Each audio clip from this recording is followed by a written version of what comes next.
Right, welcome back to the Young Fan Podcast and welcome to another episode of the League One Roundup on this Wednesday morning. Of course, Tuesday night games last night under the lights, some good games as well. 4 selected games for you this morning, looking at them from a tactical perspective. How did those games pan out? And also some key players as well. We'll be looking at all of the games in a little bit of detail, but 4 in particular. Let me know in the comment section down below, are you happy with your team's performances under the light last night? Let me know. I'll be replying and responding to all of them as per usual. And as well as that, can you give me your title favourites and also your relegation favourites as well? I'll be really intrigued to see what you've got to say. Let me know in the comment section down below. It's always a little bit of a discussion. Make sure you get involved. Leave a like as well if you do enjoy the episode and subscribe. It really, really does help me. And that red button, little notification bell next to it as well, will notify you when I go live and when I do a recorded episode just like this one. All of the admin is out of the way. Let's talk about the football because, like I say, we do roundups every single week, sometimes twice a week when we've got games on a Tuesday night.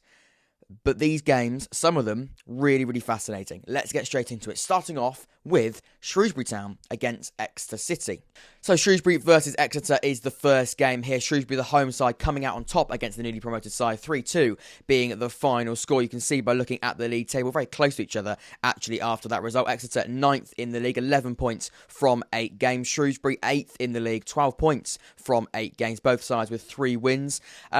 I've been impressed by Exeter. I really, really have. A newly promoted side. A lot of people, including myself, have got this prediction very, very wrong. I thought they'd be struggling at the bottom end of that league table. They've done the opposite. I mean, they're not right at the top. They certainly are higher than a lot of people thought they would be. And the brand of football is really, really good. That dominating performance against MK Dons the Saturday before last. They showed that they're not just a side that are going to be trying to play counter-attacking football, to try and sit 10 players behind the ball and try and hit teams on the break for a sort of a stereotypical newly promoted side who are doing well. They're not doing that. They're actually trying to get hold of a game and score goals. Although they came off the wrong end of the result last night, they did score goals and they did make it difficult for Shrewsbury, and they had to find a different gear, Shrewsbury. In the end, they did find that, and thankfully for them, they come away with the win.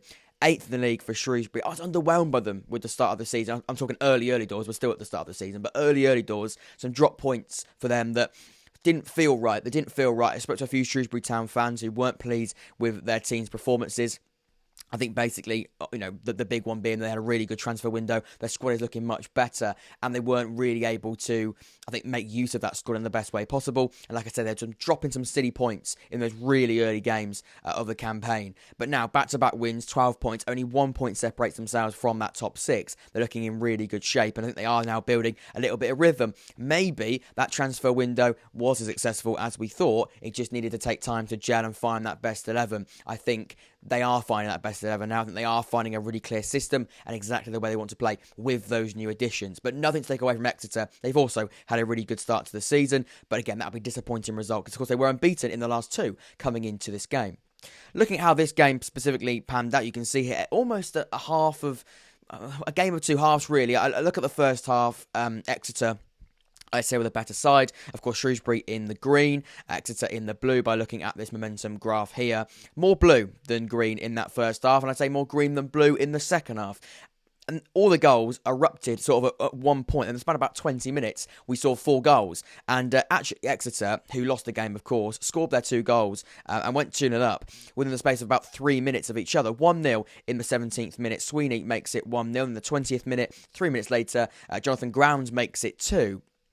And, I mean, they need to find a response, Shrewsbury. They need to find a response quickly. And I talk about the word quickly and I hide that word quickly because they certainly did. 1 minute later, Matthew Pennington makes it 2-1. Tom Bayliss then makes it 2-2 about 10 minutes later.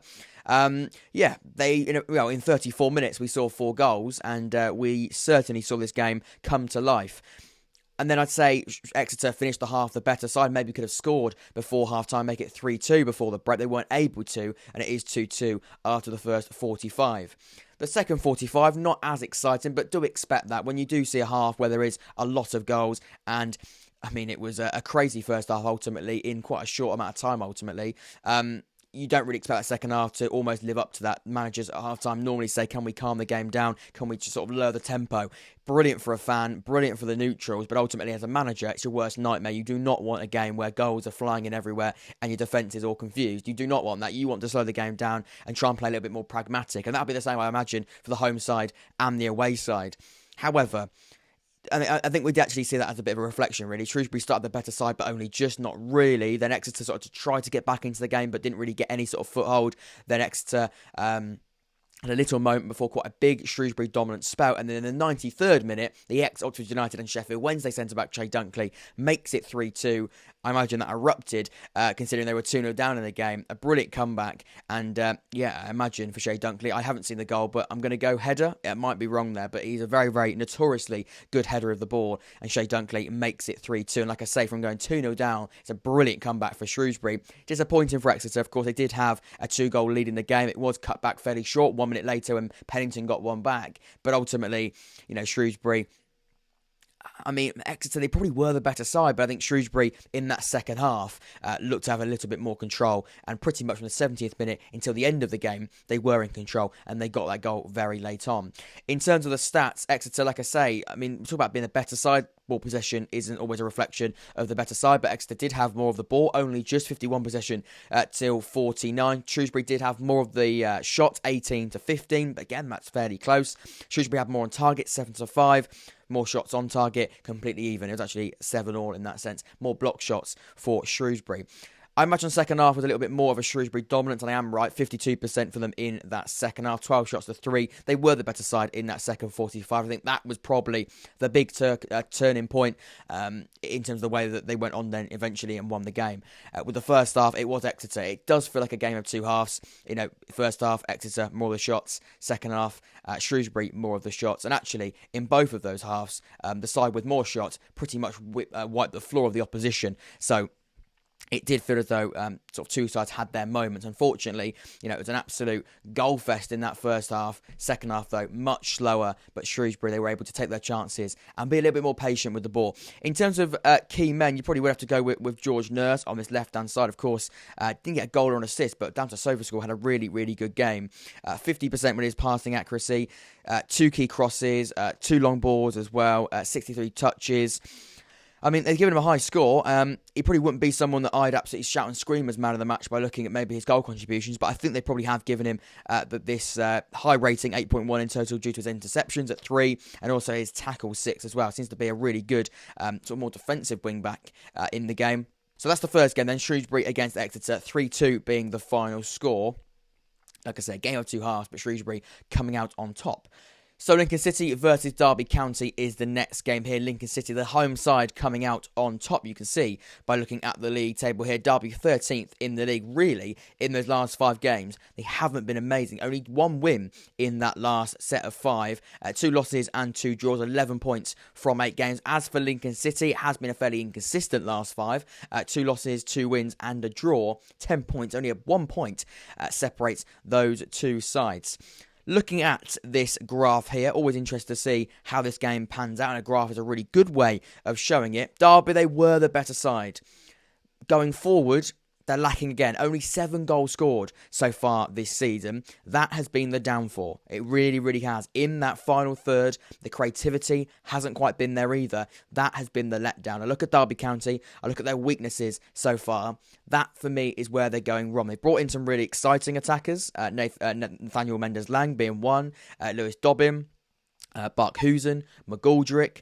James Collins. There's some others on the bench as well. The main ones I've just mentioned there. They have got the attackers in terms of individuals. They're not clicking yet, though. They're not clicking yet, and they've got to be... Well, it's got to happen quickly. It has got to happen quickly because, again, this season will run away with you. They're 13th. It's, again, early days. 8 games played. But that's been the problem for them. And also, they are conceding a few as well. Only 8 goals. It's not horrific. But again, you've got to score goals and you've got to be better with the ball. In the fact that, look, they're dominating possession. But what I mean by being better with the ball is create something a little bit more, create different types of chances. They actually had 67% possession, but only had 10 shots, which, again, 10 shots is 10 shots. But Lincoln City, who had 33% of possession, had more shots. Yet be it only by 1, but it is still more shots. And that shows there that if you're going to have 67% possession, you need to have many, many more opportunities. And they weren't really able to create as many. Only 1 more shot on target as well. across the game. It wasn't amazing. It wasn't amazing attacking performance, and they did, like I say, concede 2 as well. They started the game the better side. They did start the game the better side, Derby County, and then really against the run of play they'll feel. They go 1-0 down through Jack Diamond, who scored the penalty in the 12th minute. But again, the rest of that half was their half. They had more of the ball. They weren't really able to create enough. That's been the problem. They have a few shots. Maybe their creativity is sometimes there, but it's either creativity or it's the fact they can't take their chances. By looking at the shots they had, it's probably both. But they certainly correlate. Because, if you have, 10 shots, you've got to have more than 10 shots if you're only going to, if you're actually going to concede 11 shots and you're going to have 67% of the ball. I look at the second half, again, it is Derby's half. Lincoln had their moments. They sort of had little spikes by looking at the graph here, but generally Derby were the better side. You'd say when they did come forward, they looked more deadly. And actually, they ended the game the better side as well. But in the mix of all of that, they conceded 2 goals in the second half. They conceded a goal in the 68th minute. But like I say, when they did come forward, they did look deadly, or they had the better chances. But are they creating enough chances? It's really difficult, actually. Derby County fans, let me know. I'm sort of contradicting myself constantly here because I'm not entirely sure. You're not scoring enough goals. You need to have more shots, especially with the amount of the ball you're having. But you do have moments, and you're not taking the moments you do have. It's going to be a mix of both. You've got to create more and you've got to take the chances that you do have, even the limited ones you're creating at the moment. So, look, it's a bit of a problem at Derby, and that would be something that Liam Rossiter's got to resolve as soon as possible. I'm sure he will.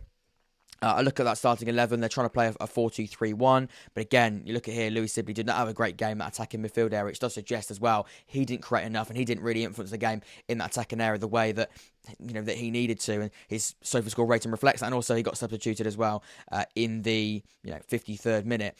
Tom Buckhusen, David McGoldrick came on in the game, try and impact it. And again, those are two very good attackers. They've played Premier League football, Buckhusen more in the Championship, but generally they are really established attackers. Weren't able to change the game, weren't able to scavenge anything from the match. 2-0 being the final score. Disappointing for Derby County, but a brilliant win for Lincoln. We haven't really spoken about Lincoln so much because and so we should. Lincoln are proved last night that when they're on it, they really, really are a top side. In terms of their performance, certainly wasn't their best. In terms of a dominating win, it probably wasn't going to be described as that. But it was smart. It was a game where they took their chances. They defended well. They held strong. That back four were a real unit, defended as a unit. And like I say, when they did have those chances, they took them. So I think, you've got to give them credit. Of course, they've beaten Derby County, comfortably in the end in terms of scoreline by 2-0. That has been that one then. Let's move on to the third game. Disappointing for Derby County. It really, really is. Let's go to the third game then. Burton Albion against Portsmouth. So Burton 0, Pompey 2. You can see by looking at the league table here, Pompey second in the league. 20 points from those 8 games. 6 straight wins for them as well. 6 goals conceded, 17 goals scored. The top goal scorers in the league after 8 games. Really high flying. As for Burton, not high flying or whatsoever. 24th in the league. Still that a win. 0 in total. 1 draw and 7 defeats. 22 goals conceded. Managerless, of course, as I previously mentioned. Only 1 point from those 8 games. Not a good start whatsoever. Relegation fodder comes to mind. Looking at that 11, I don't think anyone was a bit surprised by Pompey's starting formation and the personnel as well. 4-4-2, working a treat for them. I've got a dedicated episode with Tom Chappell coming out really soon. 2, in fact. 1 focusing on Pompey, 1 sort of our League One reflection. No surprises with that 4-4-2. Owendale, Brennan Curtis, Dane Scarlett, Colby Bishop, I could go on, but that front 4 in particular really giving them something a little bit different. I think something very special going forward. And also that back line and that balance between Marlon Pack and Tom Lowry really, really working out a treat. As for Burton, another disappointing night. Looking at how the game panned out, actually, first half wasn't brilliant. Both sides actually had different moments. Fairly even in that first half, I'd say. Possession, Portsmouth were actually more dominant, which doesn't suggest it was as even. But in terms of shots, 6 shots to 4, actually the same when it comes to on target. So going forward, fairly even in terms of their output. In terms of possession, it was a Pompey domination across the 90, and specifically in that first 45. As for the second 45, though, the game came to life really for Pompey. 53% possession in this second half, but more shots on target, more shots off target, which isn't as positive, but generally more shots and more opportunities. They certainly took those opportunities as well. Actually, an own goal by Sam Hughes in the 59th minute made it 1-0 to the away side, but generally you can see much more blue in that second half. And Portsmouth in the end totally deserved the win. A really professional performance again, and Colby Bishop, somebody who signed in the summer, who is continuing to score goals, scores another and Pompey second of the night in the 86th minute, assisted by the winger on loan from Blackpool, Owen Dale. But they're doing a really, really good job, Portsmouth. Burton, they weren't horrific. We've seen worse from Burton. They did offer something, more in that first half, a little bit in the second half, but generally Pompey, more of the ball, very dominant, liking to dictate the game and grind it out at times, but I wouldn't say it's a grinded out performance. They won comfortably, but they had to dig in at times. And like I say, Burton, we've seen worse, but it's still not brilliant. And Portsmouth, they did the job they needed to do, and they won the game 2-0. That's really all we could really highlight from that in terms of the game. We can come on to key players because that is important. Colby Bishop, of course, the goal scorer for that second goal. 1 goal and 1 shot on target. 88 minutes played last night. 7.4 SOFA score rating. You can see by looking at his heat map, actually, a little bit deeper than I thought he'd be. He is in that penalty area, but yeah, he's sort of in that sort of a rather deeper area. As for Dane Scarlett, looking at his heat map, much more in that penalty area. You can see sort of how they want to try and play. Colby Bishop come a little bit deeper to get the ball. Dane Scarlett, penalty box, getting behind, but can we just sit in that penalty box and not take the chance when it comes? He wasn't able to score last night, but you can see how those two strikers work. A little bit deeper, a little bit higher up. Colby Bishop, try and play through Dane Scarlett. Can he try and hold up the ball, play a little bit with his back to goal? Dane Scarlett, definitely the finisher. But again, Colby Bishop's not a bad finisher either. And of course, got the goal last night as well. That's that one. Let's move on to the final game. Fair play to Pompey. A really good win. 2-0. Got the job done. Important stuff. Right, let's go to the final game. That's going to be MK Dons against Bolton. Where is MK Dons against Bolton? Here it is. So for Liam Manning and MK Dons, it doesn't get much better. Home defeat to Bolton Wanderers. You can see by looking at the league table, 5th in the league of Bolton Wanderers, back in that top 6. Back-to-back wins for them as well. 14 points. A really, really promising last 2. 6 goals conceded, 10 goals scored. But a brilliant win for them last night away from home. As for MK Dons, a pretty disappointing night. A very, very disappointing night. Back in that relegation zone, 22nd in the league. 5 games they've lost this season. Only 2 wins. Back-to-back defeats for them as well. Nothing like the side that they were last season. We knew Scott Twine, Harry Darling, they were going to be big departures, but not this much. 7 goals they've scored. Nothing like the Liam Manning attacking extreme football that we saw last season. Absolutely nothing like it. No similarity whatsoever. I look at the graph as well. First sort of 20 minutes, maximum I'd say 10 minutes. It was a fairly sort of slow game. Nothing really happened. Both sides sort of trying to gain some sort of foothold. But Bolton, as soon as they got a foothold, it was game over. Such a dominant Bolton Wanderers performance. They absolutely wiped the floor of MK Dons, and that's nothing like MK Dons. Absolutely nothing like them. And it is this season, but in sort of the last year, nothing like that. They'd like to have the ball, MK Dons. They'd like to sort of be dominating in possession, create more of the chances, be threatening in those final third areas, play through the back, sort of, I think, attack in lots of different ways, cause problems and be so fluid. Nothing like that. Nothing like that whatsoever. Sort of end of the first half, maybe they were the better side. Sort of start of the second half, maybe they edged it. But generally, everything other than that, they were absolutely dominated. Look at those individual performances as well. 6.47 on average for them. Absolutely horrendous compared to Bolton Wanderers. 7, exactly 7 out of 10 in terms of their individual performance, and really good players in that side, we know. And Bolton, they did what they needed to do, and in the end, it was simply quite comfortable, much more comfortable than I thought it would be. And I think a lot of Bolton Wanderers fans thought it'd be as well, and MK Dons fans, well, they'll be really, really quite annoyed. 55% possession to 45, 9 shots to 4, a total. 4 shots for MK Dons in a game of football. The home side is embarrassing, horrendous. Only 9 really for Bolton, but again, an away side, and 9 still 9. Compared to 4, it's 5 more. Not a single shot on target for MK Dons. Not a single shot on target. That is an absolute disgrace for MK Dons. That is an absolute, concern. Worry. I'm trying to use all the same kind of words here, and they all represent and mean one thing: a massive problem. Not a single shot on target in a game of football it's going to cost you. It's going to cost you massively. And I mean, it certainly did. First half, 47%, 3 shots to 6. Of course, no shot on target. Second half, only 1 shot, where they were chasing, really. I mean, I look at that sort of first half, they were chasing 1-0 for the majority of that. They were chasing 1-0 for the entire second half until it went to 2-0. And to only have 1 shot on target, it's just, they look going forward inept. And I know I can't talk being an Oxford United fan at the moment, but it is like that. They just do not know what to do. And again, they're shipping goals as well. 2 goals in this one, 10 goals in total. It's not good enough. In terms of key players, Dion Charles back in the goals. Again, you sort of wonder, who's that other number 9 going to be? Because they've got Dion Charles. Again, Kunchungu, not a great game for him. And again, someone else should be and could be doing that. They got away with that tonight. They didn't need to do it last night. But, someone else could be there and could do that role, you'd say. And, of course, they've got Gethin Jones, who scored as well. That back three, that very systemised wing-back system with Conor Bradley and Jack Irondale, Kieran Lee, that number 10, who's certainly that favourite number 10. Again, that front two, Dion Charles, back in the goals as well. That average age as well, 24 to 25. Fairly young average squads, really.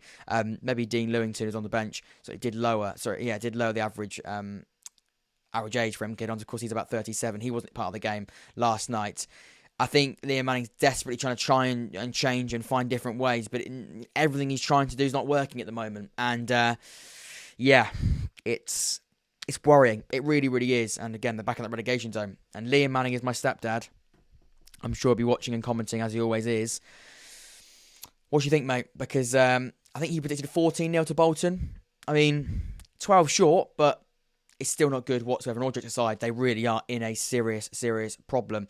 Thank you so much for watching this episode of the podcast. I've been Jack. This has been the League One Roundup. Some really interesting results elsewhere as well. Plymouth, my match reaction is on the channel as well. In terms of other ones, Barnsley drawing at home to Port Vale. Sheffield Wednesday, dominant performance over Morecambe by 3-0. Ipswich doing the job over to Bristol Rovers, who had 9 men at a point in that game as well. Cheltenham beating Cambridge 2-1. Exeter, of course, we spoke about that game against Shrewsbury. Wickham narrowly beating Accrington 1-0. And Peterborough at home losing to Fleetwood. A disappointing result for them. Take care. I've been Jack. Stay safe.